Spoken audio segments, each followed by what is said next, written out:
Coucou ma cook team, comme prévu, donc j'ai fait la pâte feuilletée. Donc ça fait, pour ceux qui m'ont suivi sur Snap ou sur Insta, je vous avais dit que ça faisait depuis 2016 que j'avais pas fait de pâte feuilletée parce que ça m'avait tellement choqué le jour de mon CAP de le faire. J'avais tellement souffert que du coup j'ai plus jamais voulu en refaire une.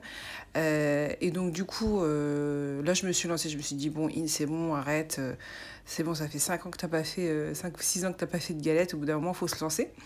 Donc du coup, j'ai fait ma pâte feuilletée, j'ai utilisé la recette de Abdelkarim, comme ça je suis sûre de réussir. Donc du coup, ce que j'ai fait, c'est que j'ai d'abord mis mon beurre dans le congélateur avant de mettre tous mes ingrédients dans mon Thermomix.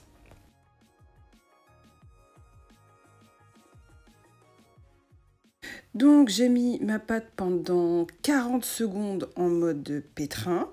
Là, en fait, elle est très très collante et il y a des morceaux de beurre. C'est tout à fait normal. Surtout, ne rajoutez pas de farine parce qu'on va mettre beaucoup de farine pour l'étaler et faire les tours. Donc du coup, ça sert strictement à rien de remettre de la farine parce que sinon, en fait, ça va devenir une pâte normale et c'est pas le but. Le but, c'est qu'il y ait des morceaux de beurre pour que ça puisse faire un joli feuilletage. Donc là, je vais venir fariner et mettre ma pâte en forme rectangulaire.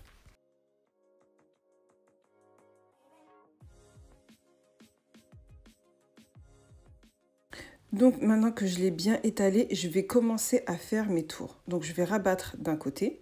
Ça, c'est un truc que de base, je n'aime pas trop faire. C'est pour ça que je n'ai pas refait de la pâte feuilletée. En fait, c'est les tours qui m'ont saoulée. Mais en fait, cette pâte-là, elle m'a redonné envie de refaire des pâtes feuilletées. C'est pour ça qu'il ne faut jamais souffrir. Donc maintenant que je l'ai pliée, je vais la tourner vers la droite. Donc c'est le quart de tour. Ensuite, je vais étaler une deuxième fois ma pâte feuilletée. Et je vais faire exactement la même chose. Et franchement, maintenant que je l'ai fait, je vais faire l'autre parce que là, j'ai pas souffert quand je l'ai fait, donc du coup, ça me redonne envie. Donc surtout, important, je sais que je le répète tout le temps dans mes vidéos, mais ne souffrez pas quand vous faites quelque chose parce que si vous souffrez, vous allez plus jamais vouloir le faire ou plus jamais vouloir évoluer dans le sens de cette recette. Donc du coup, c'est vrai que c'est super important. Alors, vous voyez, là, je suis encore en train de fariner. Il faut vraiment pas hésiter à fariner. C'est au moment où ça pétrit qu'il ne faut jamais rajouter de la farine.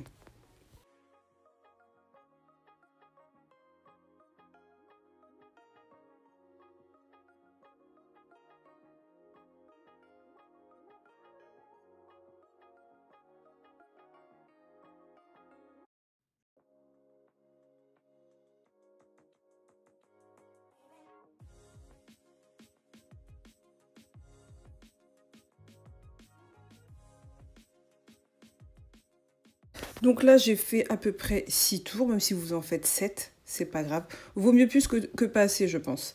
Donc du coup, j'ai fini de faire mes tours. Et là, je vais cellophaner et je vais la placer au frigo le temps de faire ma frangipane.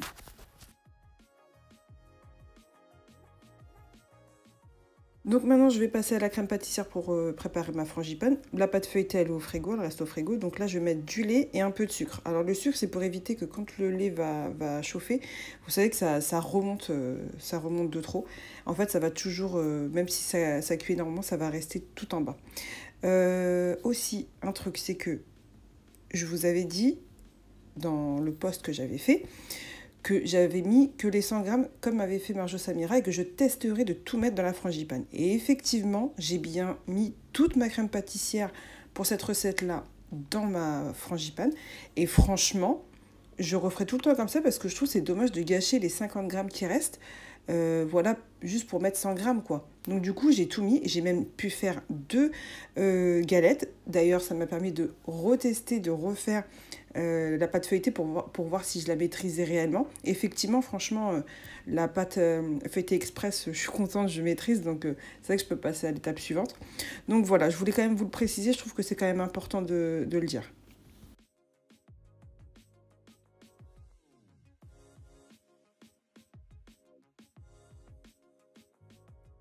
Donc maintenant, je viens battre tout ça et pour que ça soit bien homogène avant de rajouter mon lait. Par contre, petit aparté, si quelqu'un sait, peut me conseiller parce que je comprends rien.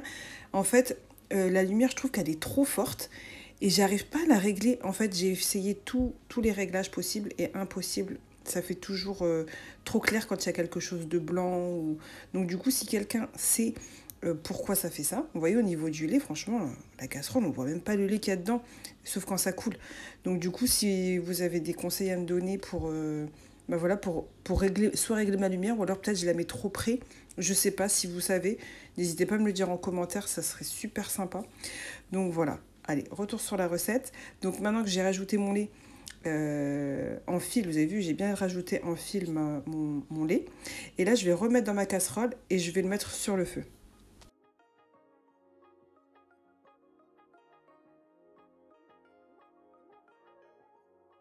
Donc ma crème pâtissière est terminée, je vais la mettre dans une assiette ou un petit récipient, je vais filmer au contact, donc ça veut dire que le film alimentaire doit toucher la crème et je le place au frigo le temps de préparer l'appareil à frangipane. Donc je vais mettre le beurre et le sucre à battre dans mon robot normal. J'ai pas utilisé le Thermomix cette fois parce que bah, je me sens plus à l'aise pour faire cette crème au Thermomix. Au batteur, pardon, et non pas au Thermomix justement. Donc du coup, une fois que mon beurre, je l'ai bien fait blanchir avec mon sucre, je vais ajouter un œuf. Ensuite, une fois que j'ai ajouté mon œuf, je vais battre jusqu'à ce que ce soit homogène. Et ensuite, je vais venir ajouter la poudre d'amande. Et une fois que j'ai ajouté la poudre d'amande, je vais venir ajouter la crème pâtissière entièrement dans mon appareil pour pouvoir faire ma frangipane. Donc mon insert pour ma galette.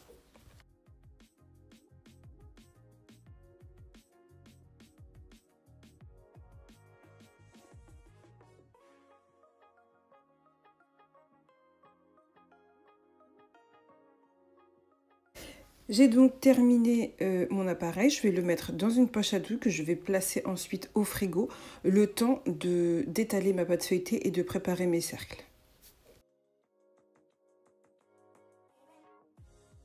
Alors je farine toujours bien et par contre là je vais juste refaire un seul pliage avant de réétaler ma pâte. Je sais pas pourquoi dans ma tête je me suis dit refais-en un au cas où, c'est pas obligatoire, d'ailleurs je crois que personne ne le fait.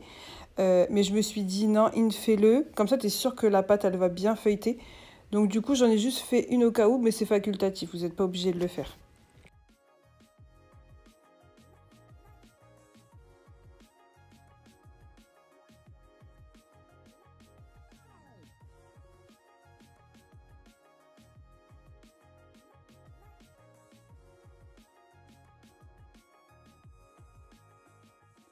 Donc maintenant, je vais venir bien étaler ma pâte. Alors là, j'utilise ce rouleau-là parce qu'il est il est de la bonne mesure. Mais par contre, après, là, je me suis rendu compte que ça n'allait pas être... voilà, je vais pas kiffer comment ça étale. Donc du coup, je vais utiliser mon gros rouleau à Cake Design.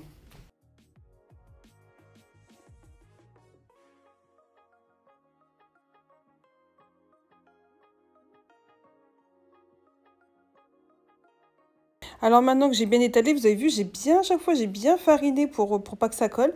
Je vais juste prendre un cercle à tarte. Ça va me servir de gabarit pour découper ma pâte feuilletée.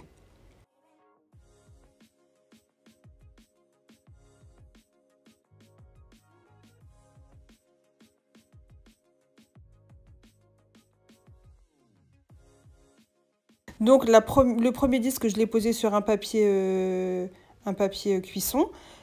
Sur ma plaque perforée et ensuite je vais venir juste en fait pour que la pâte elle colle bien entre elles, je vais venir mettre un mélange jaune d'œuf avec du lait et en fait je vais mettre sur tout le contour et je vais faire bien attention que le jaune d'œuf ne coule pas sur le feuilletage parce que sinon ça va pas monter. Donc maintenant je viens mettre mon appareil à frangipane. Une fois que j'ai mon appareil à frangipane, je vais déposer le deuxième disque au-dessus de l'appareil.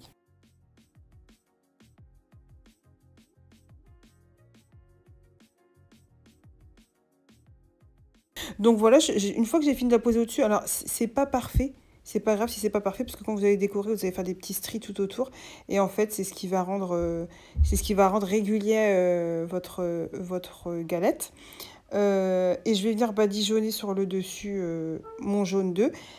Pareil, il faut faire super attention que le jaune d'œuf n'aille pas sur le feuilletage.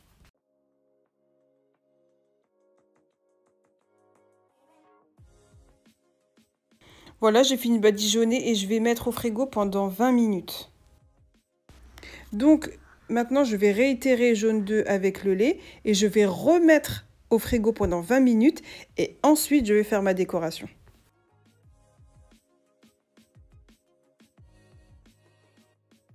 Donc, là, je vais faire ma déco. J'ai juste mis une petite assiette à l'envers et mon plateau dessus. C'est beaucoup plus facile pour faire tourner le plateau pour faire la déco. Donc, je fais un petit trou au centre.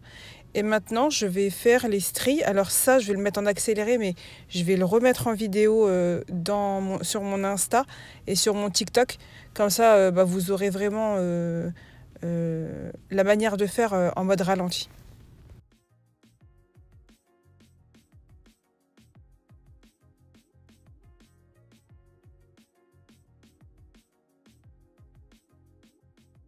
Je m'excuse, j'ai oublié de filmer quand en fait je fais les petits stries là, vous voyez sur le rebord, je mets juste un coup de couteau en fait. Alors ensuite pour le temps de cuisson, j'ai suivi celle de Marjo Samira mais ça me convenait pas. Donc du coup j'ai fait 10 minutes à 200 degrés comme elle préconise. Ensuite j'ai descendu à 180 degrés mais par contre j'ai pas laissé 30 minutes mais 40 minutes. J'ai regardé dessous si c'était bien cuit. Pour moi c'était pas assez cuit. J'ai remis 10 minutes en descendant mon plateau en bas de mon four, comme ça je suis sûre que le dessous il est bien cuit.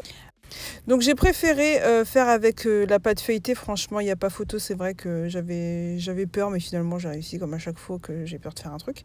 Bon enfin bref, donc du coup voilà, j'espère vraiment que cette vidéo elle va vous plaire, qu'elle va vous être utile. La pâte feuilletée, vous pouvez faire plein d'autres choses avec, c'est juste que là j'ai fait une galette. Donc j'espère vraiment que ça va vous plaire. N'hésitez pas à vous abonner à mon Insta et à ma chaîne YouTube. Je vous dis à bientôt pour une autre vidéo.